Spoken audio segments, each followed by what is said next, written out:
ভাই দলের লিডার বা নেতা তো এমনই হওয়া উচিত যে নেতা সর্বক্ষণ নিজের স্বার্থকে প্রাধান্য না দিয়ে দেশ ও জাতিকে প্রাধান্য দিয়ে দেশ ও জাতির কল্যাণে কাজ করবে। হ্যাঁ, কি বলে আপনারা একটু ভিডিওটা শুনুন, এরপরে কমেন্ট বক্সে আপনারা মন্তব্য করিয়েন। এই যে আমাকে দেখে আপনারা যারা আমার দলের প্রতীক নিয়ে স্লোগান দিয়েছেন, এটা নিষিদ্ধ, খবরদার। এটা আমার দলের কোনো সমাবেশ না। বলেন, এই সমাবেশ আমার দলের, আমার সংগঠনের? তাহলে এটা হলো একটা মাদ্রাসার মাহফিল।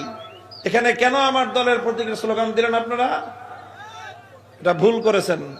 আমি আপনাদেরকে শিক্ষা দিয়ে গেলাম, এই ধরনের মাহফিলে কখনোই কোন দলের, আমার দলের, অন্য দলের, অমুক দলের, কোন দলের সুনির্দিষ্ট এজেন্ডার কথা আলোচনা আমরা করব না।